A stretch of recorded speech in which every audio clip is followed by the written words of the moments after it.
¿Alguna vez te has preguntado qué ocurriría si una de las joyas más valiosas de la realeza española desapareciera en pleno aeropuerto internacional, bajo las narices de decenas de cámaras de seguridad y guardias armados? Esta es precisamente la historia del robo más audaz que ha sacudido a España en las últimas décadas, un crimen tan perfectamente ejecutado que incluso los expertos en seguridad quedaron boquiabiertos. Era un martes por la mañana del 17 de marzo de 2023, cuando la corona de la reina Isabel II, una reliquia histórica valorada en más de 18 millones de euros, debía ser trasladada desde el Palacio Real de Madrid hasta Londres para una exposición especial sobre las monarquías europeas. La pieza, confeccionada en 1855 con más de 400 diamantes y rubíes engarzados en oro macizo de 24 quilates, representaba no solo un tesoro incalculable para el patrimonio español, sino también un símbolo de las relaciones diplomáticas entre España y Reino Unido. El traslado había sido planificado durante meses, con un protocolo de seguridad que parecía impenetrable. 3 furgones blindados, escoltados por coches de la Guardia Civil, partieron del Palacio Real a las 5:30 de la madrugada. La corona viajaba dentro de una caja de titanio reforzado con cerraduras biométricas, diseñada específicamente para el transporte de piezas de alto valor. Solo 3 personas conocían la combinación exacta: el director del Patrimonio Nacional, el jefe de seguridad del palacio y el comisario de la exposición en Londres. A las 6:15 de la mañana, el convoy llegó al aeropuerto Adolfo Suárez Madrid-Barajas, donde un equipo especializado de la Policía Nacional esperaba para escoltar la pieza hasta la terminal de carga VIP, una zona restringida utilizada exclusivamente para el transporte de mercancías de alto valor. La caja fue sometida a un escáner especial, verificada por expertos en antigüedades y sellada con precintos numerados ante la presencia de un notario. Todo parecía desarrollarse según lo planeado. Manuel Sánchez, jefe de seguridad aeroportuaria con 25 años de experiencia, supervisaba personalmente la operación. Nunca había visto un despliegue semejante para una sola pieza, comentaría después a los investigadores. Teníamos 32 cámaras enfocadas solo en ese paquete, más 6 agentes armados custodiándolo en todo momento. Era prácticamente imposible que alguien se acercara sin ser detectado. La corona debía viajar en un compartimento especial del avión, una cámara acorazada situada bajo la cabina de los pilotos, donde se transportan valores y documentos clasificados.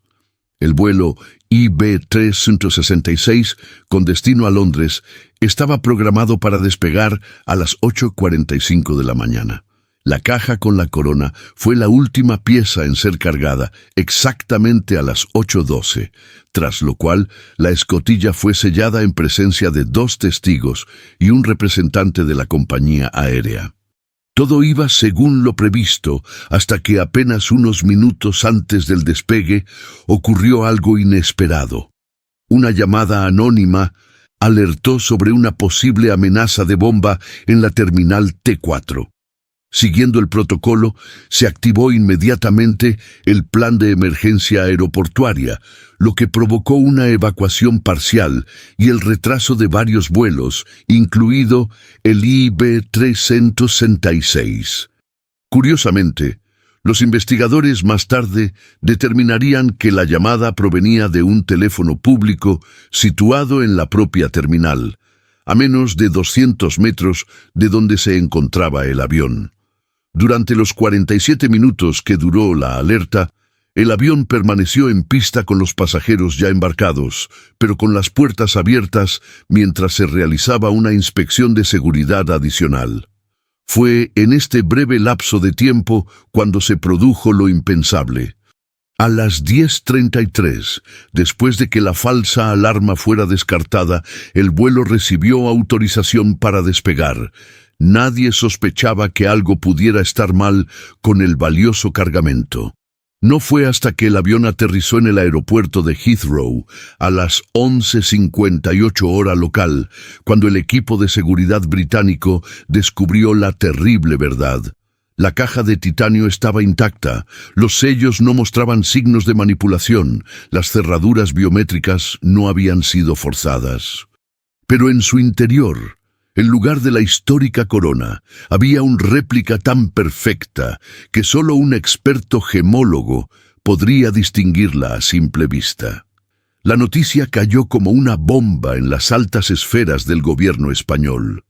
El ministro del Interior convocó una reunión de emergencia mientras la Policía Nacional y la Guardia Civil establecían un perímetro de seguridad alrededor del aeropuerto. Se activó la Interpol y se emitió una alerta internacional. El valor histórico y cultural de la pieza superaba con creces su valor material, lo que convertía este robo en un ataque directo al patrimonio nacional.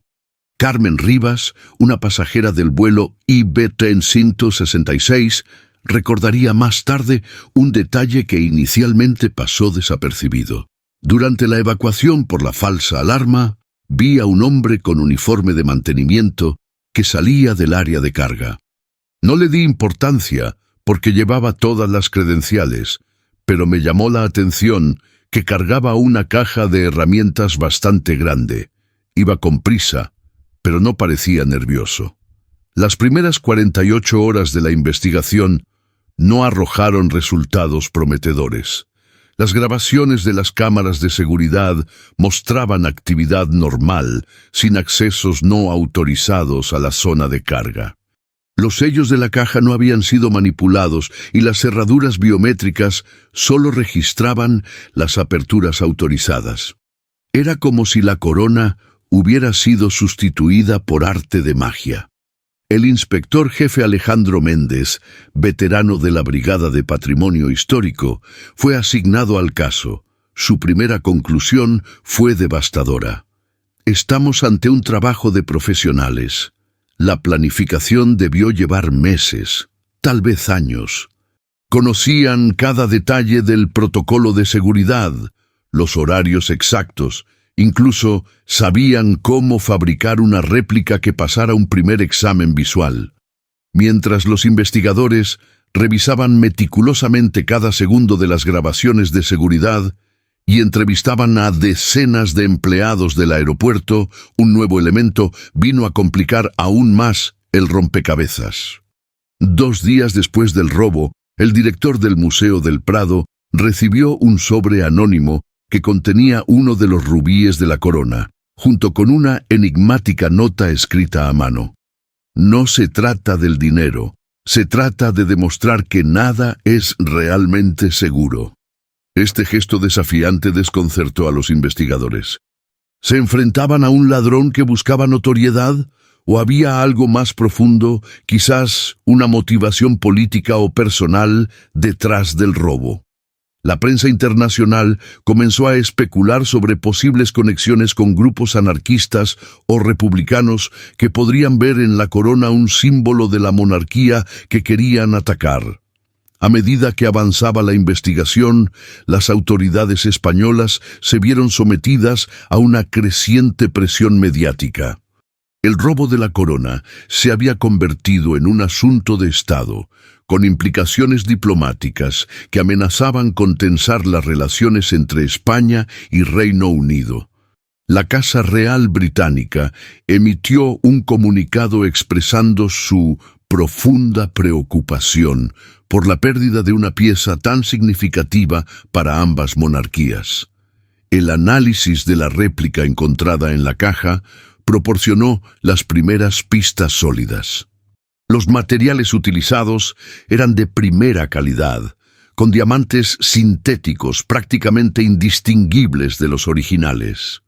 La manufactura revelaba la mano de un experto joyero, probablemente alguien con formación en restauración de antigüedades. Pero lo más sorprendente era el peso, exactamente el mismo que la corona original, hasta el último gramo. Quien hizo esto tuvo acceso a información extremadamente detallada. explicó María Fernández, experta en gemología del Instituto Nacional de Joyería. No solo conocían la apariencia externa, sino también el peso exacto, la distribución de las piedras, incluso detalles del desgaste que solo serían visibles para alguien que hubiera examinado la pieza original muy de cerca. Esta revelación llevó a los investigadores a una nueva línea de indagación. ¿Y si el robo hubiera sido planeado desde dentro? La lista de sospechosos se amplió para incluir a personas que habían trabajado en la restauración o catalogación de la corona en los últimos años.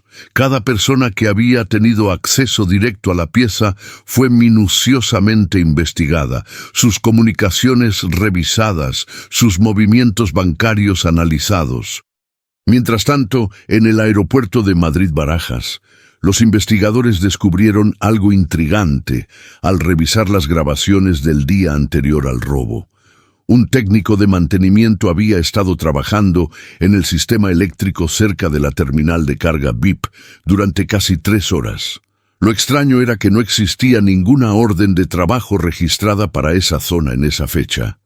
Al contrastar la imagen con la base de datos de empleados, surgió otra sorpresa. El hombre no aparecía en ningún registro. Sin embargo, su credencial había pasado todos los controles de seguridad sin problemas. Esto solo podía significar una cosa. Alguien dentro del sistema había creado una identidad falsa con acceso autorizado a áreas restringidas. La investigación dio un giro dramático cuando los análisis de las llamadas telefónicas revelaron que, durante las semanas previas al robo, se habían producido contactos regulares entre un guardia de seguridad del aeropuerto y un antiguo empleado del Patrimonio Nacional que había sido despedido 6 meses antes por irregularidades administrativas. Rafael Olmedo, de 54 años, había trabajado como restaurador en el Palacio Real durante más de 2 décadas. Su despido se había producido después de que cuestionara públicamente los protocolos de seguridad para el traslado de piezas valiosas, algo que en su momento fue interpretado como una simple disconformidad laboral. Ahora, esa crítica adquiría un nuevo y siniestro significado. El inspector Méndez ordenó vigilancia las 24 horas sobre Olmedo, mientras un equipo especializado analizaba sus comunicaciones y movimientos financieros.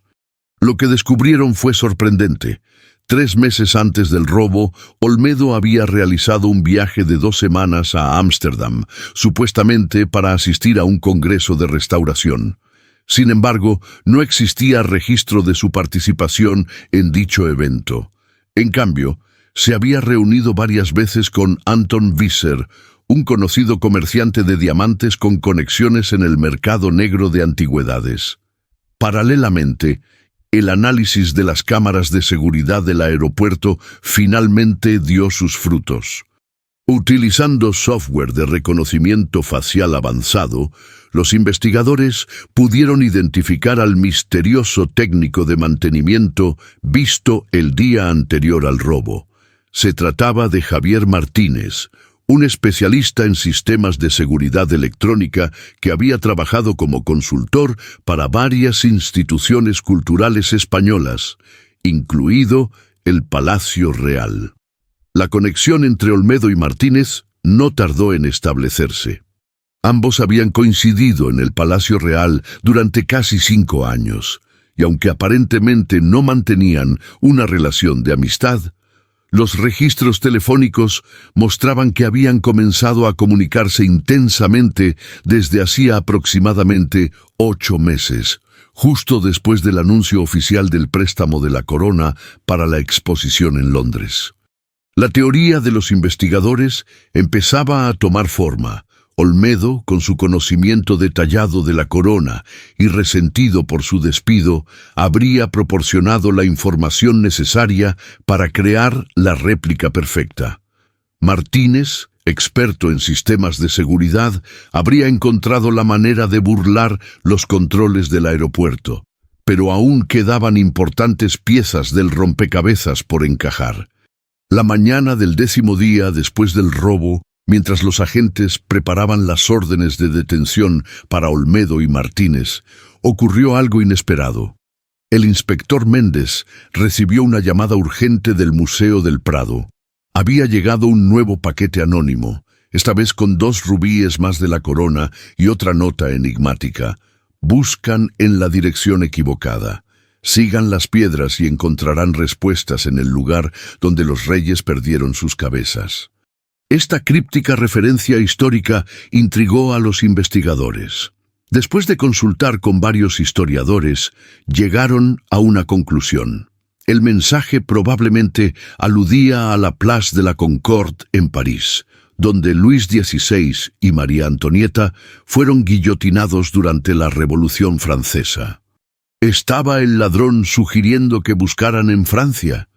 La Policía Nacional contactó inmediatamente con la Policía Judicial francesa, que accedió a revisar las grabaciones de seguridad de los principales aeropuertos y estaciones de tren en busca de Olmedo o Martínez. Mientras tanto, los investigadores españoles seguían una nueva pista.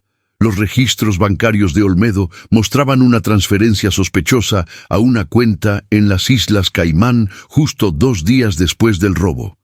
Pero la sorpresa más grande estaba por llegar. Mientras rastreaban los movimientos de Martínez, descubrieron que había volado a Lisboa 3 días antes del robo y desde allí había tomado un ferry a Tánger. Las autoridades marroquíes confirmaron su entrada en el país, pero no tenían registro de su salida. Era como si se hubiera desvanecido. El caso dio un giro dramático cuando, al registrar el apartamento de Martínez en Madrid, los investigadores encontraron planos detallados del sistema eléctrico del aeropuerto, junto con una tarjeta de acceso modificada y varios dispositivos electrónicos sofisticados. Pero lo más revelador fue un pequeño cuaderno escrito en clave que, una vez descifrado, reveló algo asombroso. El plan original no contemplaba el robo de la corona, sino su destrucción como acto simbólico. La operación Crepúsculo Real tiene como objetivo demostrar la vulnerabilidad de los símbolos monárquicos, rezaba una de las entradas. No buscamos beneficio económico, sino impacto mediático. La corona nunca llegará a Londres, será desmantelada y sus piedras enviadas a diferentes instituciones culturales como recordatorio de que el poder de los reyes es tan frágil como sus símbolos. Esta revelación cambió completamente el enfoque de la investigación. Ya no se trataba de un robo convencional, motivado por el valor económico de la pieza, sino de un acto con motivaciones ideológicas. El inspector Méndez comenzó a sospechar que se enfrentaban a un grupo organizado, posiblemente con conexiones internacionales, que utilizaba métodos sofisticados para atacar símbolos de la monarquía. Mientras tanto, en París, la policía francesa había identificado a un hombre que coincidía con la descripción de Olmedo, entrando en una pequeña joyería cerca de la Place de la Concorde. Al interrogar al propietario del establecimiento, este reconoció haber recibido la visita de un español que quería tasar unas piedras preciosas antiguas, pero insistió en que no había realizado ninguna transacción. Sin embargo, al registrar la trastienda de la joyería, los agentes franceses encontraron algo inquietante: un libro de contabilidad paralelo que registraba la compra de varias piedras preciosas a un precio muy por debajo de su valor de mercado, junto con anotaciones sobre un cliente identificado únicamente como el restaurador. La información fue inmediatamente transmitida a las autoridades españolas, que ordenaron la detención del joyero parisino por complicidad en el robo. Durante el interrogatorio, el hombre finalmente confesó. Había comprado 3 rubíes y 5 diamantes a un español que coincidía con la descripción de Olmedo, pero insistió en que desconocía su procedencia ilícita. Me dijo que eran piedras familiares que necesitaba vender urgentemente, declaró el joyero. Pagué 50.000 euros por ellas, aunque su valor real podría superar los 200.000. Me pareció un buen negocio y no hice demasiadas preguntas. Esta confesión proporcionó la primera evidencia tangible de que la corona estaba siendo desmantelada y sus piedras vendidas en el mercado negro. La pregunta ahora era: ¿dónde estaba el resto de la pieza? La respuesta llegó de la forma más inesperada. Un turista británico que visitaba la Catedral de Notre Dame de París, aún en reconstrucción tras el devastador incendio de 2019, encontró un pequeño paquete oculto detrás de una gárgola accesible desde un andamio exterior. El paquete contenía otro rubí de la corona y una nueva nota. Las piedras volverán a sus orígenes, pero nunca más adornarán cabezas coronadas. Esta pista llevó a los investigadores a una teoría audaz. ¿Y si los ladrones estuvieran devolviendo las piedras a sus lugares de origen? Los registros históricos indicaban que varios de los diamantes de la corona provenían de antiguas colonias españolas en América, mientras que algunos rubíes habían sido extraídos de minas en la actual Myanmar, entonces conocida como Birmania, y adquiridos a través del comercio con Portugal en el siglo XIX. La teoría cobró fuerza cuando, apenas 2 días después, un empleado del Museo de Historia Natural de Londres encontró un diamante cuidadosamente colocado junto a una exposición sobre la minería colonial en África. El diamante iba acompañado de una tarjeta que rezaba: «Devuelto a su verdadero dueño, el pueblo». El caso estaba adquiriendo dimensiones internacionales. Interpol estableció un grupo de trabajo especial dedicado exclusivamente a rastrear las piedras de la corona española, mientras que los servicios de inteligencia de varios países europeos comenzaron a investigar posibles conexiones con grupos activistas antimonárquicos. En España, la presión sobre los investigadores aumentaba día a día. La prensa especulaba con teorías cada vez más rocambolescas, desde la participación de servicios de inteligencia extranjeros hasta conspiraciones internas de la propia Casa Real.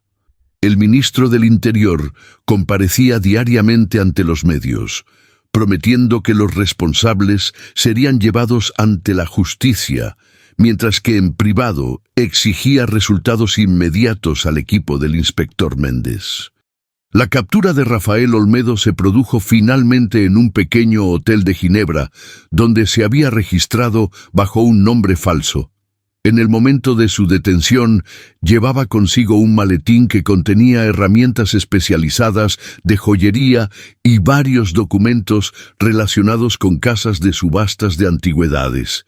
Sin embargo, no había rastro de las piedras de la corona. Durante el primer interrogatorio, Olmedo se mostró sorprendentemente tranquilo. «Ustedes creen que esto es sobre una corona, pero están equivocados», declaró con una serenidad inquietante. «Es sobre justicia histórica. Cada piedra volverá al lugar de donde nunca debió salir». Cuando los investigadores le preguntaron por la identidad de sus cómplices, Olmedo se limitó a sonreír.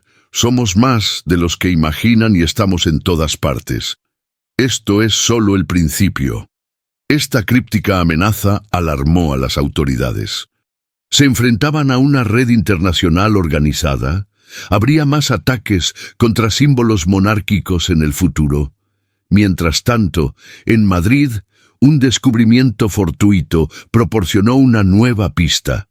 Al revisar por enésima vez las grabaciones del aeropuerto, un joven analista notó algo que había pasado desapercibido durante los 47 minutos que duró la falsa alarma de bomba. Las cámaras del área de carga donde se encontraba la corona habían experimentado una breve interrupción de apenas 83 segundos. Para cualquier observador casual, parecía un simple fallo técnico, pero el analista observó que justo antes de la interrupción, Las imágenes mostraban un patrón de interferencia casi imperceptible. «Es una señal de inhibición», explicó el técnico. Alguien utilizó un dispositivo para bloquear temporalmente la señal de las cámaras. Lo que vemos no es un fallo del sistema, sino una interrupción deliberada. Esta revelación llevó a los investigadores a revisar los registros de acceso a la sala de control de seguridad durante ese periodo. Descubrieron que Elena Vázquez, supervisora de turno, había autorizado una revisión de mantenimiento justo 5 minutos antes de la falsa alarma de bomba. Lo curioso era que dicha revisión no figuraba en el calendario oficial. Al interrogar a Vázquez, ésta inicialmente negó cualquier irregularidad. Sin embargo, cuando los investigadores le mostraron las inconsistencias en los registros, su comportamiento cambió notablemente. Tras varias horas de interrogatorio, finalmente confesó. Había recibido 100.000 euros para mirar hacia otro lado durante unos minutos. No sabía que iban a robar la corona, se justificó entre lágrimas. Me dijeron que solo querían introducir un paquete sin pasar por los controles habituales. Pensé que sería contrabando, quizás drogas o algo así, pero nunca imaginé que se trataba de un asunto de Estado. Según su testimonio, había sido contactada por un hombre que se identificó como Carlos Reina, quien se presentó como empresario con conexiones en Sudamérica. Tras varias reuniones en las que ganó su confianza, le propuso el trato. Simplemente tenía que autorizar una falsa revisión de mantenimiento y asegurarse de que nadie cuestionara un breve corte en el sistema de vigilancia. Los investigadores pronto descubrieron que Carlos Reina era un alias utilizado por Javier Martínez en operaciones previas, pero lo más interesante fue que, al rastrear el pago a Vázquez, encontraron conexiones con una fundación cultural con sede en México llamada Patrimonio Ancestral, dedicada supuestamente a la repatriación de artefactos históricos a sus países de origen. Esta conexión abrió una nueva dimensión al caso. La fundación, aunque aparentemente legítima, había sido señalada en informes confidenciales por sus vínculos con grupos activistas que abogaban por métodos más directos para recuperar patrimonio histórico de museos europeos. Entre sus principales financiadores figuraba Gabriel Cortés, un multimillonario mexicano con conocidas simpatías por movimientos indigenistas y anticolonialistas. El inspector Méndez solicitó inmediatamente la cooperación de las autoridades mexicanas para investigar la fundación. Mientras esperaban resultados, otro acontecimiento vino a complicar aún más el caso. Una prestigiosa galería de arte de Ámsterdam recibió un paquete anónimo que contenía 2 diamantes de la corona, junto con documentación histórica que supuestamente probaba que las piedras habían sido extraídas de minas en el actual Congo belga durante el régimen colonial. La nota que acompañaba el envío era más explícita que las anteriores. Estas piedras fueron extraídas con sangre y sufrimiento. No pertenecen a ninguna corona, sino a los pueblos que pagaron por ellas con vidas. Esta es nuestra forma de reparación histórica. El caso estaba tomando un cariz ideológico cada vez más marcado. Ya no se trataba simplemente de un robo audaz, sino de un acto político con ramificaciones internacionales. Los medios de comunicación comenzaron a dividirse. Mientras algunos condenaban enérgicamente el robo como un ataque al patrimonio cultural español, otros planteaban debates sobre la legitimidad de ciertas colecciones reales y museísticas en un contexto postcolonial. La Casa Real Española, inicialmente reticente a hacer declaraciones más allá de un escueto comunicado lamentando la pérdida, se vio obligada a intervenir ante la creciente controversia. En un gesto sin precedentes, el propio rey apareció en televisión para anunciar la creación de una comisión de expertos que investigaría la procedencia de todos los bienes de la corona y establecería diálogos con países que pudieran reclamar derechos históricos sobre determinadas piezas. España no teme mirar a su pasado con honestidad, declaró el monarca. Pero el patrimonio histórico debe ser protegido y preservado para las generaciones futuras, y su destino debe decidirse a través del diálogo y los cauces legales, no mediante actos delictivos. Esta declaración, aunque aplaudida por muchos como un gesto de apertura, fue recibida con escepticismo por los grupos más críticos, que la consideraron una maniobra para desviar la atención del fracaso en la recuperación de la corona. Mientras tanto, la investigación seguía su curso. Las autoridades mexicanas informaron que la Fundación Patrimonio Ancestral había cerrado sus oficinas apenas 2 días después del robo, y su director, Luis Herrera, había viajado a una localización desconocida. Sus cuentas bancarias mostraban movimientos sospechosos, con grandes cantidades transferidas a paraísos fiscales justo antes de su desaparición. En un desarrollo paralelo, un análisis más profundo del falso técnico de mantenimiento visto en el aeropuerto reveló algo sorprendente. Aunque el hombre había utilizado credenciales falsas a nombre de un empleado inexistente, su rostro coincidía con el de un conocido activista ambiental brasileño, Paulo Mendes, quien años atrás había participado en acciones directas contra empresas mineras en la Amazonía. La aparición de Paulo Mendes en la trama añadía una nueva dimensión al caso. Conocido en círculos activistas como El Guardián, Mendes había estado involucrado en varias acciones de alto perfil contra multinacionales acusadas de expolio de recursos naturales en territorios indígenas. Había sido detenido en 3 ocasiones, pero siempre por periodos breves, y su capacidad para evadir a las autoridades le había valido una reputación casi mítica entre los movimientos ecologistas más radicales. Lo más interesante era que Mendes tenía formación como ingeniero electrónico antes de dedicarse al activismo a tiempo completo, lo que explicaría sus conocimientos para manipular los sistemas de seguridad del aeropuerto. Pero, ¿qué relación tenía un activista ambiental brasileño con el robo de una corona española? La respuesta comenzó a emerger cuando los investigadores profundizaron en la biografía de Rafael Olmedo. Descubrieron que antes de trabajar en el Palacio Real, había pasado 3 años en Brasil como parte de un programa de cooperación para la restauración de arte sacro en iglesias coloniales. Durante ese tiempo, había coincidido con Mendes en varias conferencias sobre patrimonio cultural y derechos indígenas. Las redes sociales revelaron más conexiones. Aunque ninguno de los dos era especialmente activo en plataformas públicas, ambos formaban parte de un grupo privado en línea llamado Restitución Global, donde se debatían estrategias para la devolución de artefactos históricos a sus comunidades de origen. El grupo contaba con apenas 34 miembros, pero entre ellos figuraban restauradores, arqueólogos, activistas y al menos 2 empleados de prestigiosos museos europeos. Esta revelación abrió una línea de investigación inquietante. ¿Y si estuvieran ante una red internacional dedicada a la repatriación forzosa de objetos culturales?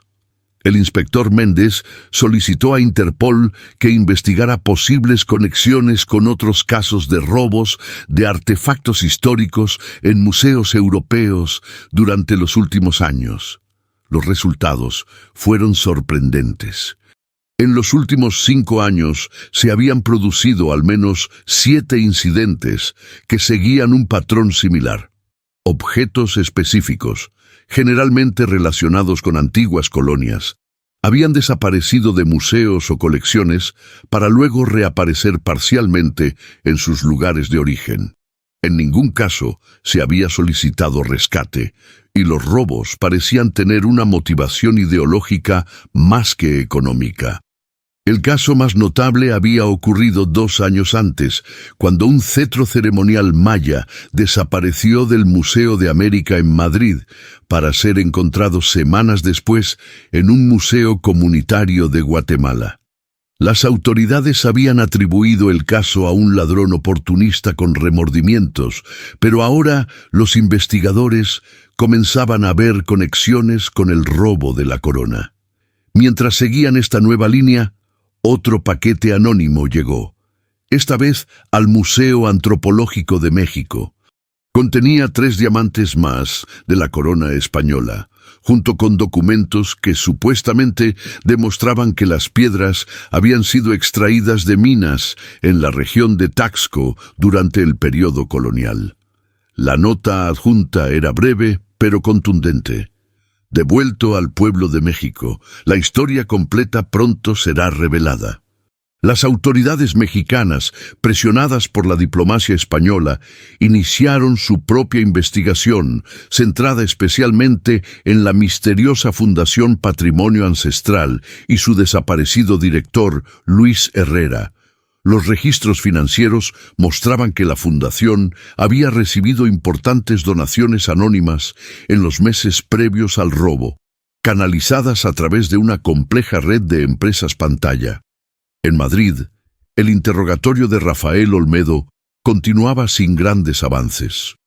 Mantenía una actitud serena, reconociendo su participación ideológica, pero negándose a revelar detalles operativos o la identidad de otros implicados. Lo que ustedes llaman robo, nosotros lo llamamos restitución histórica, repetía. No somos criminales, somos restauradores de justicia.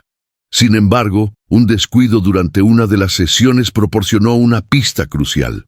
Al ser preguntado por enésima vez sobre el paradero de Javier Martínez, Olmedo respondió con aparente indiferencia. Tal vez esté disfrutando del sol caribeño. Siempre dijo que Cartagena era su lugar favorito en el mundo. Esta referencia casual a Cartagena llamó inmediatamente la atención de los investigadores. Inicialmente asumieron que se refería a la ciudad española, pero algo en el contexto sugería que podría tratarse de Cartagena de Indias, en Colombia.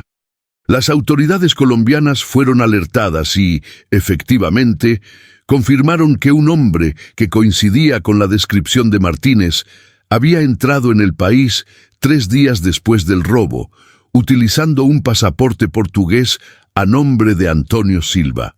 Los agentes colombianos localizaron a Silva hospedado en un exclusivo hotel del casco histórico de Cartagena. La vigilancia discreta reveló que mantenía reuniones regulares con un conocido comerciante de antigüedades local, Diego Montoya, quien había sido investigado previamente por tráfico de patrimonio arqueológico, aunque nunca condenado por falta de pruebas. Siguiendo instrucciones de Interpol, las autoridades colombianas intervinieron las comunicaciones de Montoya, descubriendo conversaciones codificadas sobre una entrega especial programada para la semana siguiente en un lugar llamado El Fuerte. Los investigadores identificaron rápidamente la referencia. El castillo de San Felipe de Barajas, una impresionante fortaleza colonial española que domina la bahía de Cartagena. Se organizó un operativo conjunto entre la policía colombiana y agentes españoles desplazados específicamente para la misión. La noche señalada, Martínez y Montoya fueron detenidos mientras realizaban lo que parecía un intercambio en una zona poco transitada de la fortaleza. En su poder encontraron una pequeña caja que contenía 4 diamantes más de la corona española, junto con documentación histórica sobre la explotación de minas en territorios coloniales. El interrogatorio de Martínez en Colombia proporcionó finalmente algunas respuestas. Confesó su participación en el robo, confirmando que había manipulado el sistema eléctrico del aeropuerto para crear un punto ciego temporal en la vigilancia. Sin embargo, insistió en que él solo era un técnico contratado para una operación específica y que desconocía el plan completo o la identidad de todos los implicados. Me contactaron a través de un foro especializado en seguridad electrónica, explicó. La oferta económica era demasiado buena para rechazarla. Sabía que estaba participando en algo ilegal, pero me dijeron que se trataba de una acción simbólica, que nadie resultaría herido y que la corona no sería destruida ni vendida, sino devuelta por partes a sus lugares de origen. Según su testimonio, había recibido instrucciones y pagos de un intermediario que se hacía llamar el profesor, a quien nunca había visto en persona. Todas las comunicaciones se realizaban a través de canales encriptados y usando seudónimos. El plan había sido meticulosamente preparado durante meses, con ensayos, planes de contingencia y rutas de escape predefinidas. Lo más sorprendente de su confesión fue la revelación de que el robo de la corona era solo una parte de un proyecto mucho más ambicioso denominado Operación Espejo, que contemplaba acciones similares contra diversos símbolos de poder colonial en museos y colecciones de toda Europa. Esta información provocó una oleada de alarma entre las instituciones culturales europeas que reforzaron sus medidas de seguridad ante la posibilidad de nuevos ataques. El caso había trascendido las fronteras españolas para convertirse en una preocupación internacional. Mientras tanto, el análisis de la documentación encontrada junto a las piedras preciosas en Colombia reveló algo fascinante. Aunque presentaba el aspecto de documentos históricos auténticos, un examen detallado por expertos determinó que se trataba de falsificaciones extremadamente sofisticadas, creadas utilizando técnicas de envejecimiento artificial y basadas en documentos reales, pero con contenido manipulado para exagerar los aspectos más oscuros de la explotación colonial. Es propaganda disfrazada de historia, concluyó la doctora Luisa Martínez, especialista en documentación colonial de la Universidad Complutense. Quien ha creado estos documentos tiene conocimientos históricos sólidos, pero ha seleccionado y manipulado la información para servir a una narrativa específica. Esta revelación planteaba nuevas preguntas. ¿Quién estaba detrás de esta elaborada operación de desinformación histórica? ¿Se trataba simplemente de justificar el robo o había objetivos más amplios relacionados con la deslegitimación de instituciones culturales europeas? En Suiza, mientras tanto, los investigadores seguían las pistas financieras relacionadas con la Fundación Patrimonio Ancestral. Descubrieron transferencias sospechosas que conectaban a la organización con una galería de arte en Zúrich especializada en arte precolombino. La galería Orígenes era propiedad de una enigmática coleccionista franco-argentina llamada Isabel Durand, quien mantenía un perfil bajo, pero era conocida en círculos exclusivos por su impresionante colección privada y sus ocasionales declaraciones polémicas sobre la necesidad de descolonizar los museos europeos. Cuando los agentes suizos acudieron a interrogar a Durand, descubrieron que había abandonado precipitadamente el país 3 días antes. Sin embargo, el registro de su oficina proporcionó una pista invaluable. Un cuaderno de direcciones que incluía contactos en todo el mundo, muchos de ellos relacionados con movimientos activistas o instituciones culturales. Entre los nombres figuraba el de una profesora universitaria española, Carmen Ríos, especialista en historia colonial y autora de varios libros críticos sobre el patrimonio cultural en manos europeas. Lo que hacía especialmente interesante a Ríos era su posición. Trabajaba como asesora externa del Patrimonio Nacional Español y, como tal, había participado en reuniones preparatorias para el traslado de la corona a Londres. Tenía acceso a información privilegiada sobre los protocolos de seguridad, aunque no a los detalles más sensibles, como las claves biométricas. Al ser interrogada, Ríos negó cualquier implicación en el robo, mostrándose genuinamente sorprendida por su posible conexión con Durand, a quien aseguró conocer solo profesionalmente a través de conferencias académicas. Sin embargo, el análisis de sus comunicaciones reveló intercambios de correos electrónicos con Durand que, aunque no mencionaban explícitamente el robo, contenían referencias crípticas a un proyecto transformador y la reimaginación radical del patrimonio. Las sospechas aumentaron cuando los investigadores descubrieron que Ríos había solicitado un permiso de ausencia en la universidad justo para los días posteriores al robo, alegando motivos de salud. Sin embargo, los registros de inmigración mostraban que había viajado a México, donde se había reunido brevemente con Luis Herrera, el desaparecido director de la Fundación Patrimonio Ancestral. Confrontada con esta evidencia, Ríos finalmente accedió a colaborar con la investigación a cambio de un trato favorable. Su testimonio proporcionó la pieza que faltaba en el rompecabezas. El cerebro detrás de toda la operación era Gabriel Cortés, el multimillonario mexicano que financiaba la Fundación Patrimonio Ancestral. Según Ríos, Cortés había concebido la Operación Espejo como una forma de provocar un debate global sobre la legitimidad de las colecciones históricas en museos occidentales. El plan no contemplaba simplemente el robo de artefactos, sino su redistribución simbólica, acompañada de una campaña mediática cuidadosamente orquestada. Cortés se ve a sí mismo como un revolucionario cultural, explicó Ríos. Está convencido de que los métodos convencionales de reclamación patrimonial son ineficaces frente al poder de las instituciones europeas. Su objetivo es forzar una conversación global sobre la descolonización de los museos mediante acciones directas que generen atención mediática. Esta revelación llevó a la emisión de una orden internacional de detención contra Cortés, quien para entonces ya se había refugiado en su mansión fuertemente vigilada en una remota región de Chiapas, México.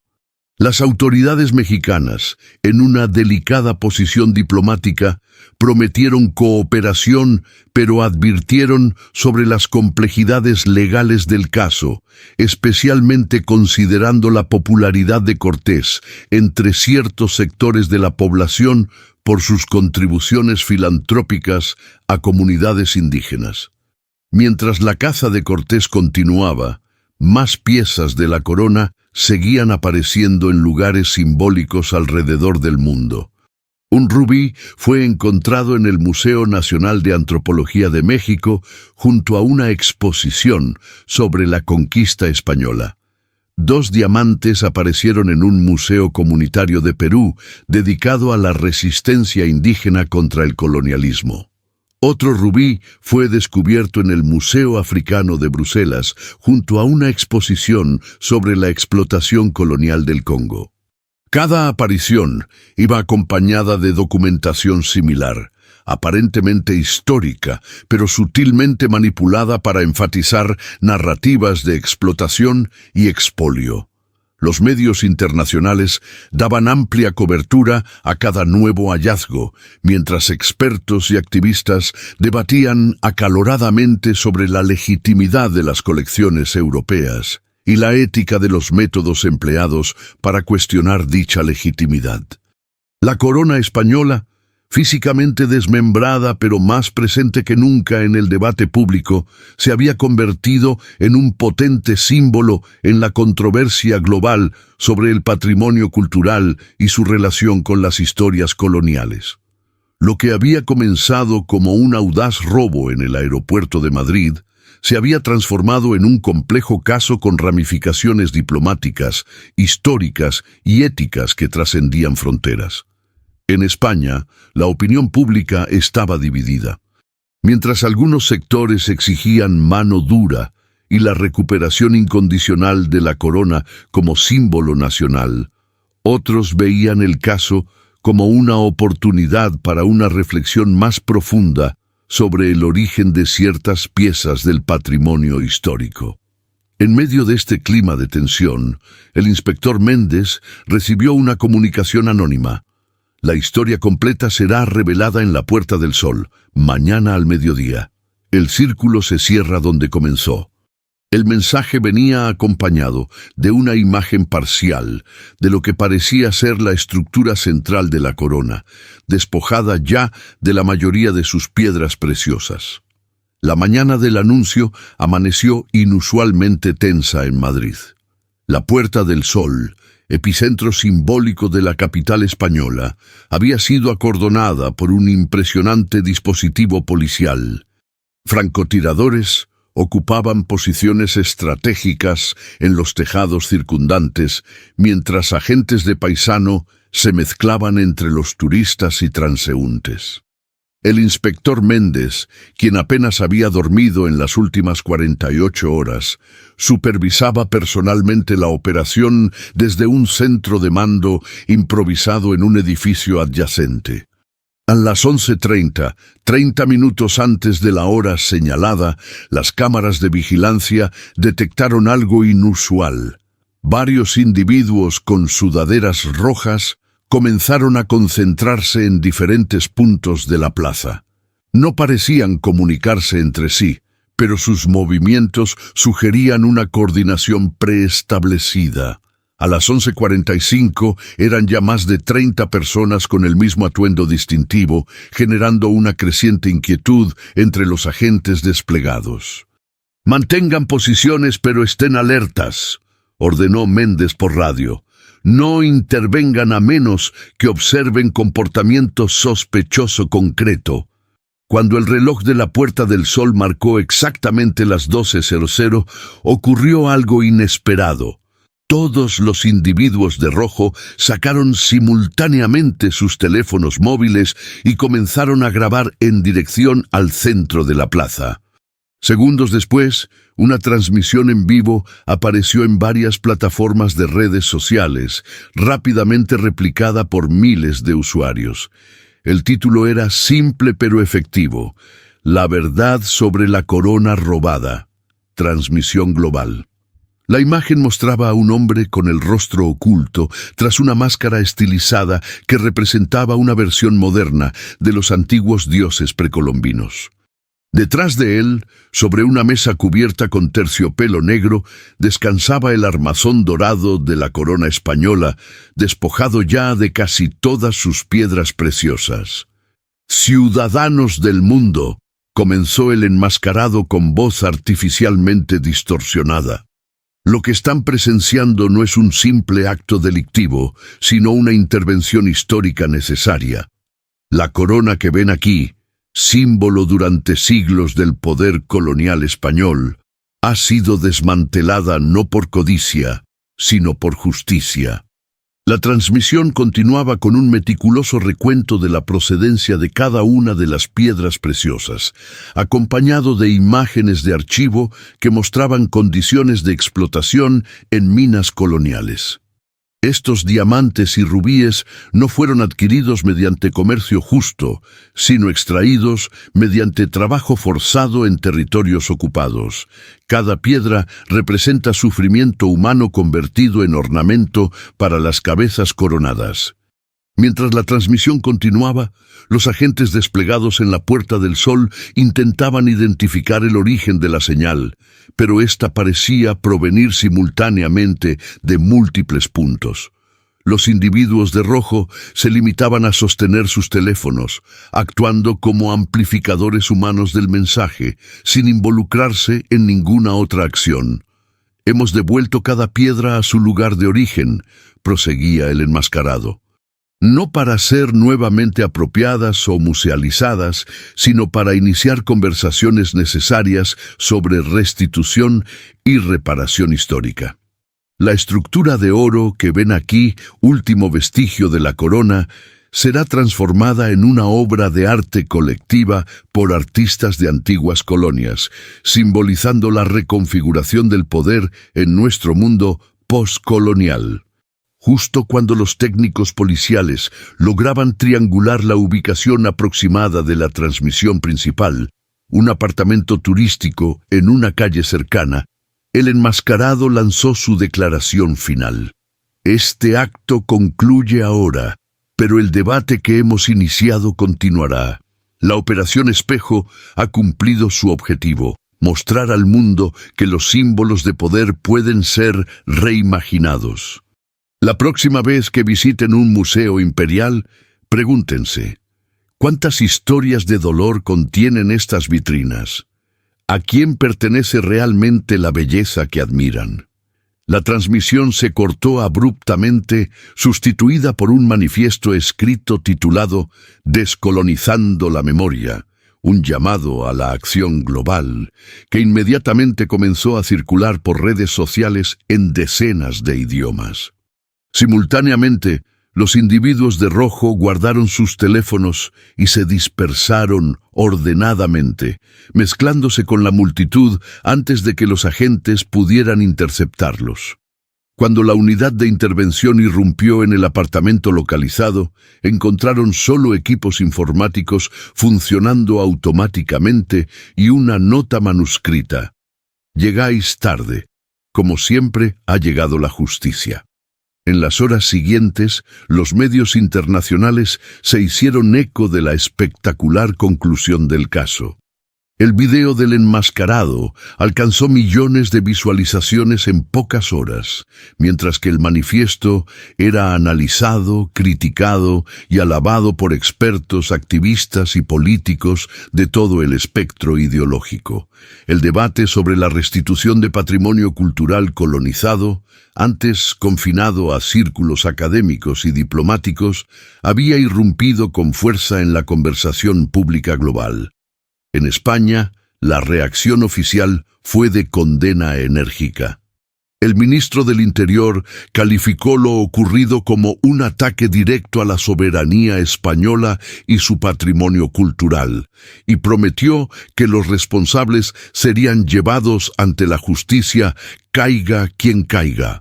Sin embargo, en privado, los asesores gubernamentales reconocían que el caso había adquirido dimensiones que trascendían lo meramente criminal para adentrarse en terrenos diplomáticos y políticos extremadamente delicados. La Casa Real, en un comunicado sorprendentemente matizado, lamentaba la pérdida de una pieza histórica de gran valor simbólico, pero reiteraba su compromiso con un diálogo constructivo sobre la historia compartida con los pueblos de América y otros territorios históricamente vinculados a España.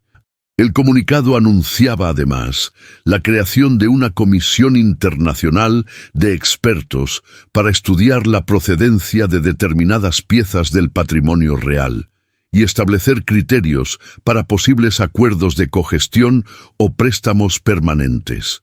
El inspector Méndez, exhausto tras semanas de investigación frenética, contemplaba con sentimientos encontrados el desenlace del caso. Profesionalmente, no podía sino considerar un fracaso no haber podido recuperar la corona intacta ni capturar a todos los implicados. Sin embargo, como historiador aficionado, reconocía la complejidad moral del asunto y las preguntas legítimas que planteaba sobre la procedencia y propiedad de ciertos objetos históricos. A veces, los criminales tienen razón en sus motivaciones, aunque se equivoquen en sus métodos, comentó a su equipo durante la reunión final del caso. Nuestra obligación era aplicar la ley, pero eso no nos impide reflexionar sobre las cuestiones más amplias que este caso ha puesto sobre la mesa. La investigación, sin embargo, estaba lejos de concluir. Gabriel Cortés, el presunto cerebro financiero de la operación, seguía en paradero desconocido tras abandonar su residencia en Chiapas días antes de la transmisión. Isabel Durán, La coleccionista franco-argentina vinculada al caso había sido localizada en Buenos Aires, pero las autoridades argentinas se mostraban reticentes a una extradición sin pruebas más concluyentes de su participación directa. Rafael Olmedo permanecía en prisión preventiva, manteniendo su actitud de desafío sereno y negándose a proporcionar más detalles sobre la organización. Paulo Méndez, el guardián, había sido identificado en grabaciones de seguridad en al menos 3 lugares donde aparecieron piedras de la corona, pero su rastro se perdía en la frontera entre Colombia y Brasil. Las autoridades de ambos países colaboraban en su búsqueda, complicada por su conocimiento del terreno amazónico y el apoyo que recibía de comunidades indígenas simpatizantes con su causa. Mientras tanto, una consecuencia inesperada del caso comenzaba a manifestarse. Varios museos europeos empezaron a recibir solicitudes formales de restitución de piezas específicas por parte de países de origen, citando los argumentos presentados en el manifiesto de la Operación Espejo. Algunos, anticipándose a posibles controversias, anunciaron revisiones de sus políticas de adquisición histórica y nuevos programas de colaboración con instituciones culturales en antiguas colonias. 2 semanas después de la transmisión en la Puerta del Sol, una revelación sorprendente añadió una nueva dimensión al caso. Un análisis en profundidad del armazón dorado de la corona, recuperado finalmente por la policía tras ser abandonado en el apartamento turístico, determinó que no se trataba del original, sino de una réplica extraordinariamente precisa. El oro era auténtico y de la misma pureza, la manufactura igualmente experta, pero pequeñas diferencias microscópicas en las marcas de herramientas y patrones de desgaste revelaban que era una reproducción. Esta revelación planteaba una pregunta inquietante. ¿Dónde estaba el armazón original? ¿Y por qué los perpetradores habían decidido sustituirlo por una réplica en su dramática conclusión pública cuando podrían haber mostrado la pieza auténtica? La respuesta llegó de forma inesperada. El Museo Nacional de Antropología de México anunció el descubrimiento de una donación anónima en sus instalaciones, el armazón original de la corona española, acompañado de una extensa documentación histórica sobre la extracción de oro en territorios mesoamericanos durante el período colonial. La pieza había sido modificada artísticamente para incorporar elementos de diseño precolombino, transformándola en una especie de híbrido cultural que los expertos del museo describieron como una potente declaración sobre la reapropiación y reinterpretación del patrimonio disputado. Las autoridades españolas inmediatamente solicitaron la devolución de la pieza, calificándola de patrimonio nacional robado. Sin embargo, el gobierno mexicano respondió con cautela, anunciando que establecería un comité de expertos para verificar la autenticidad y procedencia de la pieza antes de tomar una decisión sobre su destino final. El caso se transformaba así en un delicado asunto diplomático, con implicaciones que trascendían el ámbito policial para adentrarse en cuestiones de soberanía cultural, reparación histórica y relaciones postcoloniales. Medios internacionales comenzaron a hablar del efecto corona, refiriéndose a la oleada de debates sobre restitución patrimonial desencadenada por este caso sin precedentes. En Madrid, mientras tanto, el Museo del Prado inauguraba una exposición temporal titulada Orígenes contestados, repensando las colecciones imperiales, que incluía una sección dedicada específicamente a la historia de la corona robada y las controversias sobre su procedencia. La exposición, que inicialmente había generado resistencia interna, se convirtió rápidamente en una de las más visitadas en la historia reciente del museo, atrayendo especialmente a un público joven generalmente menos interesado en exposiciones históricas tradicionales. Gabriel Cortés finalmente rompió su silencio a través de una entrevista exclusiva con un prestigioso medio internacional, realizada en un lugar no revelado. Sin admitir directamente su participación en el robo, hablaba extensamente sobre sus motivaciones filosóficas y su visión de un futuro poscolonial para el patrimonio cultural. Lo que algunos llaman robo, declaraba, otros lo consideramos recuperación. Durante siglos, el flujo de tesoros culturales ha sido unidireccional, desde las periferias hacia los centros imperiales. Estamos simplemente equilibrando esa ecuación histórica, no mediante peticiones que pueden ser ignoradas, sino a través de acciones que no pueden ser silenciadas. Cuando el periodista le preguntó si consideraba justificado infringir la ley para promover estas ideas, Cortés respondió con una sonrisa enigmática. Las leyes actuales sobre patrimonio cultural fueron escritas por los mismos poderes que se beneficiaron del expolio colonial. Apelar exclusivamente a esas leyes para resolver disputas patrimoniales es como pedir al ladrón que juzgue su propio crimen.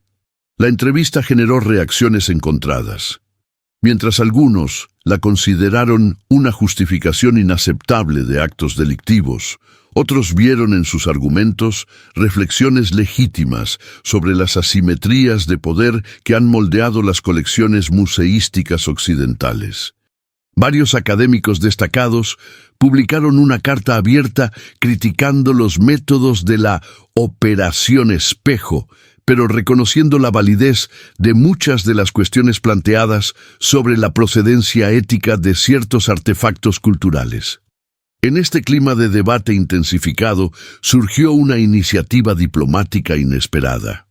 La UNESCO propuso la creación de un nuevo marco internacional para abordar reclamaciones de patrimonio cultural disputado, estableciendo criterios claros que tuvieran en cuenta no solo la legalidad de las adquisiciones según las normas de su época, sino también consideraciones éticas contemporáneas sobre consentimiento, contexto de adquisición y significado cultural para las comunidades de origen. El Protocolo de Madrid, como se denominó informalmente esta iniciativa, en irónica referencia a la ciudad donde comenzó el caso, pretendía ofrecer una alternativa constructiva a las acciones unilaterales, como el robo de la corona, proporcionando mecanismos de diálogo estructurado y soluciones que podían incluir desde la restitución completa hasta diversas formas de propiedad compartida, custodias rotativas o compensaciones alternativas. Mientras este proceso diplomático avanzaba lentamente, como suelen hacerlo las iniciativas internacionales de gran calado, el caso de la corona robada seguía generando reverberaciones culturales. Artistas contemporáneos creaban obras inspiradas en el suceso, documentales analizaban sus implicaciones desde múltiples perspectivas, y en universidades de todo el mundo surgían cursos específicos sobre ética museística y patrimonio disputado que utilizaban el caso como estudio central. Para el inspector Méndez, quien finalmente había solicitado un traslado a una unidad menos intensa tras el desgaste físico y emocional del caso, quedaba una pregunta persistente. ¿Había sido la Operación Espejo un éxito o un fracaso? Desde una perspectiva estrictamente policial, el caso representaba un fracaso. Una pieza de incalculable valor había sido robada, desmantelada y transformada irreversiblemente, y muchos de los responsables seguían en libertad. Sin embargo, desde una perspectiva más amplia, era innegable que los perpetradores habían logrado su objetivo declarado: transformar un símbolo estático de poder imperial en un catalizador dinámico para conversaciones globales sobre justicia histórica y propiedad cultural. En su último informe oficial sobre el caso, Méndez incluyó una reflexión personal que inicialmente pensó eliminar por considerarla demasiado subjetiva. pero que finalmente decidió mantener. Este caso trasciende lo criminal para adentrarse en lo histórico. Los objetos culturales no existen en un vacío legal o moral, sino que están impregnados de las circunstancias de su creación, adquisición y conservación. La corona robada, paradójicamente, es hoy más visible y genera más reflexión que cuando reposaba intacta en su vitrina. Quizás esto nos invita a reconsiderar no solo nuestra definición de patrimonio, sino también nuestra comprensión de la justicia histórica. 6 meses después del espectacular desenlace en la Puerta del Sol, un hecho inesperado volvió a situar el caso en los titulares internacionales. Una prestigiosa casa de subastas anunció la venta de un diamante excepcional, supuestamente encontrado recientemente en una mina sudafricana. Sin embargo, expertos independientes identificaron características microscópicas que coincidían con uno de los diamantes principales de la corona española, el único que no había sido devuelto públicamente a ningún lugar de origen. La subasta fue inmediatamente suspendida y se inició una investigación internacional. El vendedor, un comerciante de piedras preciosas con conexiones en varios países, fue detenido e interrogado. Aunque inicialmente negó cualquier relación con el caso de la corona, finalmente confesó haber comprado el diamante a través de intermediarios sin hacer demasiadas preguntas, atraído por su excepcional calidad y el precio relativamente bajo que se le pedía. Esta confesión llevó a los investigadores hasta una pequeña joyería en Amberes, Bélgica, centro mundial del comercio de diamantes.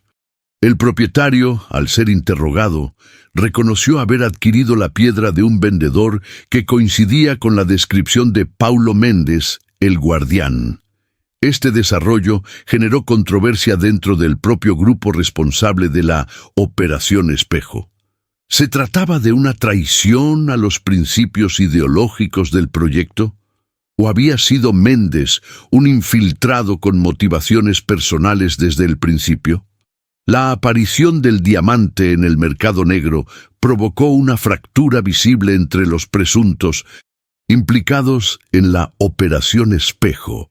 Gabriel Cortés, en una declaración publicada en varios medios alternativos, condenó enérgicamente cualquier intento de lucro personal a partir del robo, calificándolo de traición a los principios fundamentales de nuestro movimiento. Sin mencionar directamente a Mendes, afirmaba que quien haya desviado incluso una sola piedra hacia el mercado privado ha manchado la integridad de una acción concebida como reparación histórica, no como enriquecimiento personal. Esta declaración generó reacciones inmediatas. Rafael Olmedo, desde la prisión donde cumplía condena preventiva, solicitó una entrevista urgente con el inspector Mendes, ahora reincorporado temporalmente al caso debido a este nuevo desarrollo. Durante el encuentro, Olmedo mostró una actitud notablemente diferente a su anterior serenidad desafiante. Mendes nunca fue uno de nosotros, confesó con visible indignación. Se unió al proyecto cuando ya estaba avanzado, presentándose como un idealista comprometido con la causa.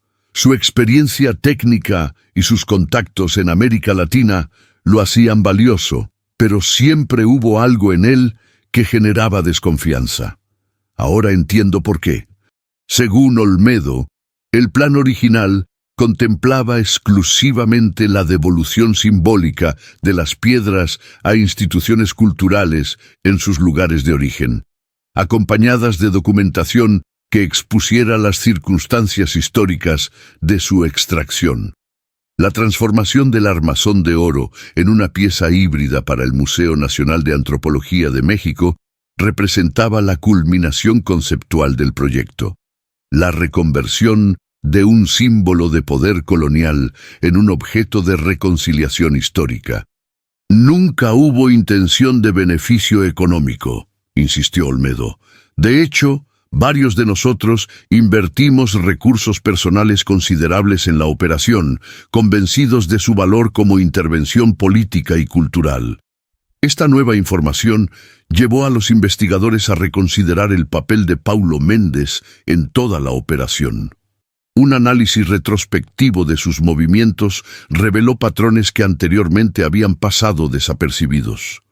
Mientras que otros implicados habían participado exclusivamente en la colocación pública de piedras en instituciones culturales, Méndez había estado involucrado en el transporte de varias piedras, cuyo destino final nunca se había hecho público.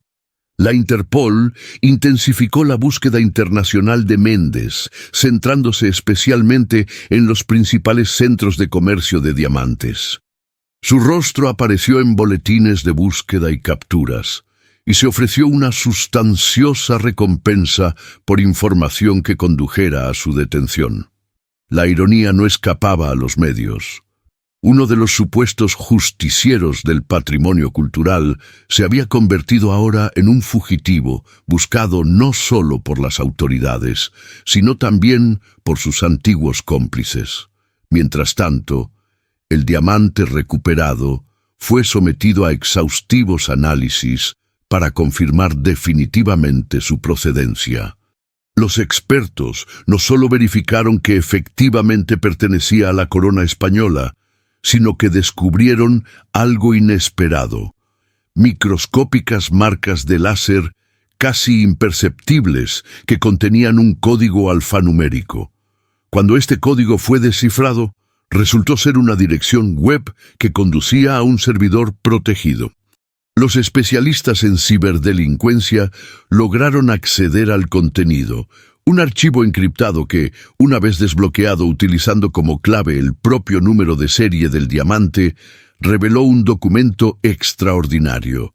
Se trataba de un detallado registro de la Operación Espejo, incluyendo nombres, funciones, contactos y, lo más sorprendente, ubicaciones exactas de todas las piedras de la corona. Este documento evidenciaba que Méndez había estado operando como un agente doble desde el principio. Mientras públicamente participaba en la devolución ceremonial de algunas piedras a instituciones culturales, secretamente había desviado al menos 7 diamantes y 3 rubíes para su venta posterior en el mercado negro de antigüedades. Lo más revelador del documento era una serie de conversaciones encriptadas entre Méndez y un misterioso contacto identificado únicamente como coleccionista. En estos intercambios, Méndez no solo negociaba precios para las piedras desviadas, sino que también proporcionaba información detallada sobre la operación, los implicados y sus metodologías. Esta revelación planteaba una pregunta perturbadora. ¿Había sido la Operación Espejo, con toda su elaborada justificación ideológica, simplemente una cobertura para un sofisticado robo con fines de lucro? ¿O había sido Méndez un oportunista que había infiltrado un movimiento genuino para sus propios fines? La respuesta llegó de forma inesperada cuando, 3 semanas después de la recuperación del diamante, Paulo Méndez fue encontrado muerto en una habitación de hotel en Bangkok. La autopsia determinó envenenamiento por una sustancia rara utilizada por ciertos grupos indígenas amazónicos, un detalle que apuntaba a un ajuste de cuentas interno más que a una acción policial o de servicios de inteligencia. Junto al cuerpo, los investigadores tailandeses encontraron una memoria USB que contenía un video testamento donde Méndez, aparentemente consciente de que su traición había sido descubierta, ofrecía su versión de los hechos.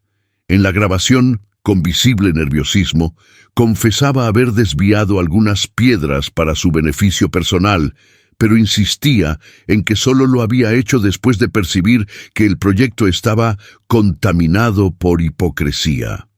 Cortés y los demás hablan de justicia histórica y descolonización, declaraba en el video, pero son elitistas que nunca han experimentado verdadera opresión.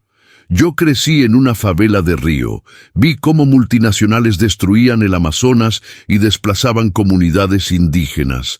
¿De qué sirve devolver simbólicamente unas piedras a museos controlados por las mismas élites que perpetúan la explotación?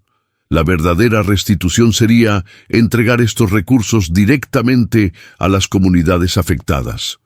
Méndez afirmaba que su plan había sido vender las piedras y canalizar la mayor parte del dinero hacia proyectos comunitarios en territorios indígenas brasileños, aunque admitía haber reservado una compensación razonable para sí mismo. La grabación concluía con una declaración ambigua. Si estáis viendo esto, probablemente esté muerto. No me arrepiento de mis acciones, solo de haber confiado en las personas equivocadas. El verdadero coleccionista no es quien pensáis. Esta última frase desencadenó una nueva oleada de especulaciones. ¿Quién era el misterioso coleccionista mencionado en los documentos? ¿Un comprador anónimo de las piedras robadas o algo más complejo? La respuesta emergió gradualmente a medida que los investigadores profundizaban en la red de conexiones revelada por la documentación de Méndez. Coleccionista resultó ser el nombre en clave de una operación encubierta coordinada por varias agencias de inteligencia occidentales, diseñada para infiltrarse en redes de tráfico de antigüedades y patrimonio cultural. Según fuentes confidenciales, estas agencias habían estado monitorizando a Gabriel Cortés y su fundación durante meses antes del robo, sospechando, correctamente, que planeaban algún tipo de acción espectacular contra patrimonio europeo.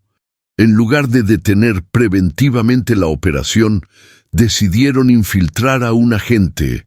No era Méndez, sino alguien cercano a él que había conseguido manipularlo, para rastrear las conexiones más amplias entre activismo patrimonial radical y redes de tráfico de antigüedades. Esta revelación generó un escándalo internacional. Críticos acusaron a las agencias de inteligencia de haber permitido deliberadamente el robo de la corona para avanzar en sus propias agendas encubiertas, sacrificando patrimonio cultural irreemplazable en el proceso. Defensores argumentaban que la operación había permitido desenmascarar una red mucho más amplia de tráfico ilícito que de otro modo habría permanecido oculta. El caso adquiría así una dimensión geopolítica que trascendía lo puramente criminal o cultural. Ya no se trataba solo de un robo audaz o una acción simbólica de restitución patrimonial, sino de un complejo juego de espionaje, contrainteligencia y diplomacia encubierta, donde los artefactos culturales se convertían en peones de estrategias estatales más amplias. En este contexto, las negociaciones sobre el destino final de las piezas recuperadas se volvieron extremadamente delicadas. El gobierno español insistía en la devolución incondicional de todas las piedras y del armazón modificado, calificándolos de patrimonio nacional robado. México, donde se encontraba el armazón transformado, proponía una custodia compartida con exposiciones rotativas. Otros países, donde habían aparecido piedras individuales, argumentaban que, independientemente de la ilegalidad del método, la devolución había creado una nueva realidad cultural que debía ser respetada. La UNESCO, intentando mediar en esta compleja disputa multilateral, propuso una solución innovadora: la creación de una corona de la reconciliación que integraría el armazón original y réplicas de alta calidad de las piedras, permitiendo que las originales permanecieran en sus nuevas ubicaciones, acompañada de una exposición itinerante que recorrería todos los países involucrados, narrando tanto la historia original de la pieza como los eventos contemporáneos que habían llevado a su transformación. Esta propuesta generó reacciones mixtas. Tradicionalistas la consideraban una capitulación ante métodos criminales, mientras que progresistas la veían como un paso prometedor hacia nuevas formas de entender el patrimonio cultural en un mundo postcolonial. Académicos destacaban el extraordinario potencial educativo de la exposición propuesta, que convertiría un caso criminal en una oportunidad para reflexionar colectivamente sobre la compleja historia de los objetos culturales. Mientras el debate diplomático continuaba, el aspecto judicial del caso seguía su curso. Rafael Olmedo fue finalmente condenado a 6 años de prisión por su participación en el robo, aunque el tribunal reconoció como atenuante sus motivaciones ideológicas no lucrativas y su cooperación posterior con la investigación. Javier Martínez recibió una sentencia similar en Colombia antes de ser extraditado a España para cumplir el resto de su condena. Gabriel Cortés, el presunto cerebro intelectual y financiero de la operación, seguía técnicamente prófugo, aunque su ubicación era un secreto a voces. Residía abiertamente en su mansión fortificada en Chiapas, protegido por lo que muchos consideraban la complicidad tácita de autoridades locales simpatizantes con su causa. Desde allí continuaba promoviendo activamente su visión de descolonización cultural a través de publicaciones, conferencias virtuales y financiación de proyectos artísticos relacionados con patrimonio disputado. Isabel Durand, la enigmática coleccionista franco-argentina, había conseguido eludir cargos formales por falta de pruebas directas de su participación, aunque su galería de arte en Zúrich permanecía bajo estrecha vigilancia. Carmen Ríos, la profesora universitaria que había filtrado información sobre los protocolos de seguridad, cumplía una condena reducida tras cooperar ampliamente con la investigación. En cuanto al inspector Alejandro Méndez, el caso de la corona robada había transformado profundamente su carrera y su visión profesional. Reconocido internacionalmente por su trabajo en la investigación, recibió ofertas para dirigir una nueva unidad especializada en delitos contra el patrimonio cultural, con un enfoque que integraba aspectos policiales, diplomáticos y académicos. Su experiencia en el caso lo había convencido de la necesidad de abordar estos delitos no solo desde la perspectiva legal tradicional, sino también comprendiendo los contextos históricos, culturales y éticos que los rodeaban. Los objetos culturales no son simples propiedades, explicaba Méndez en una conferencia internacional sobre seguridad patrimonial celebrada en París. Son contenedores de memoria, identidad y significado. Cuando son robados o disputados, no estamos tratando simplemente con un delito contra la propiedad, sino con conflictos sobre quién tiene derecho a poseer, interpretar y controlar la historia material de la humanidad. 2 años después del robo, cuando el polvo mediático comenzaba a asentarse, un documental titulado Espejo roto, el caso de la corona desmantelada, ofreció la reconstrucción más completa hasta la fecha de los acontecimientos, combinando entrevistas con investigadores, análisis de expertos en patrimonio cultural y testimonios de algunos implicados que habían accedido a hablar, incluyendo a Olmedo desde prisión. La película presentaba el caso como un punto de inflexión en el debate global sobre restitución patrimonial. La secuencia final del documental mostraba imágenes de las distintas piedras de la corona en sus nuevas ubicaciones alrededor del mundo.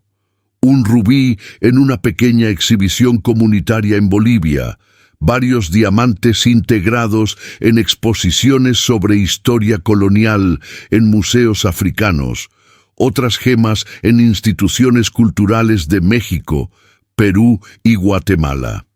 Intercaladas con estas imágenes aparecían declaraciones de visitantes locales expresando qué significaba para ellos ver estas piedras no como meros objetos estéticos, sino como símbolos cargados de historia compleja. La última escena mostraba el armazón transformado de la corona en su nueva presentación en el Museo Nacional de Antropología de México, ahora parte de una exposición binacional desarrollada en colaboración con instituciones españolas.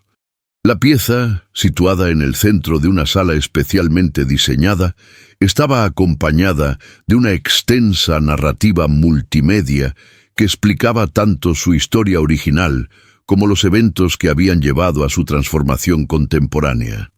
Una placa junto a la vitrina resumía el espíritu de la exposición con una cita del propio inspector Méndez. Los objetos perduran, pero sus significados evolucionan. Esta corona, originalmente símbolo de poder imperial, transformada por actos controvertidos en nuestro tiempo, nos invita ahora a reflexionar sobre la fluidez del patrimonio cultural y las múltiples historias que contiene. No es ya simplemente un tesoro español o un objeto colonial disputado, sino un testigo material de nuestra continua negociación con el pasado.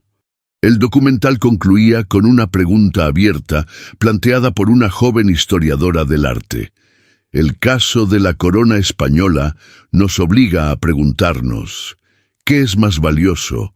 ¿Preservar los objetos históricos exactamente como han llegado a nosotros, o permitir que continúen su viaje a través del tiempo, acumulando nuevas capas de significado, incluso cuando ese proceso implica transformación y controversia?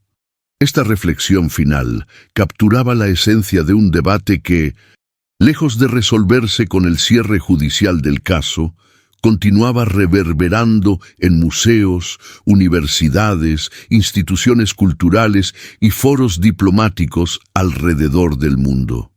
La corona robada, físicamente fragmentada pero simbólicamente más potente que nunca, se había convertido en un punto de referencia ineludible en las conversaciones globales sobre patrimonio disputado, responsabilidad histórica y el futuro de los museos en un mundo que reconsideraba críticamente sus legados coloniales. En España, el impacto del caso había catalizado cambios significativos en la gestión del patrimonio nacional. Un programa ambicioso de investigación sobre la procedencia de colecciones reales y museísticas había revelado historias complejas de adquisición que anteriormente habían permanecido en la sombra. Varias instituciones habían iniciado diálogos con países de origen sobre posibles acuerdos de colaboración, custodia compartida o, en algunos casos específicos, restitución de piezas especialmente significativas para las comunidades de origen. Gabriel Cortés, desde su refugio en Chiapas, observaba estos desarrollos con una mezcla de satisfacción y escepticismo. En su última entrevista pública concedida al tercer aniversario del robo, reflexionaba: hemos conseguido cambiar los términos del debate. Ya no se discute si debe haber restitución, sino cómo debe implementarse. Es un avance, aunque insuficiente. Las instituciones siguen controlando el proceso y la verdadera descolonización cultural requiere no solo devolver objetos, sino transformar radicalmente las estructuras de poder que determinan quién tiene autoridad para narrar la historia. En cuanto a las piedras aún no recuperadas, se estimaba que aproximadamente un tercio de los diamantes y rubíes originales seguían en paradero desconocido. Había teorías contrapuestas. Algunos investigadores sospechaban que permanecían ocultas como seguro para los implicados que habían eludido la justicia. Otros especulaban que podrían estar circulando discretamente en el mercado negro de antigüedades. Los más optimistas sugerían que quizás algunas habían sido realmente entregadas a comunidades indígenas o proyectos culturales locales, como Méndez había afirmado pretender en su videotestamento. Lo cierto es que el caso nunca se cerró completamente. Cada pocos meses, nuevos desarrollos volvían a situarlo en los titulares. La aparición de otra piedra en circunstancias misteriosas, revelaciones adicionales sobre la operación de inteligencia encubierta, debates académicos sobre las implicaciones éticas del caso, o iniciativas diplomáticas inspiradas por los eventos. Para el público general, la historia de la corona robada había trascendido lo meramente criminal para convertirse en una parábola contemporánea sobre poder, historia y justicia cultural.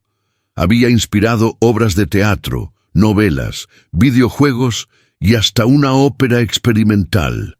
En universidades de todo el mundo se había convertido en un caso de estudio obligatorio en programas de museología, ética patrimonial y estudios poscoloniales. La corona española, concebida originalmente como símbolo de poder imperial inmutable, había sido transformada por los acontecimientos en algo mucho más dinámico, un símbolo en constante evolución cuyo significado seguía siendo negociado y disputado, un espejo fracturado que reflejaba las complejas relaciones entre pasado y presente, entre antiguos imperios y sus legados contemporáneos, entre el valor material de los objetos y los significados inmateriales que les atribuimos.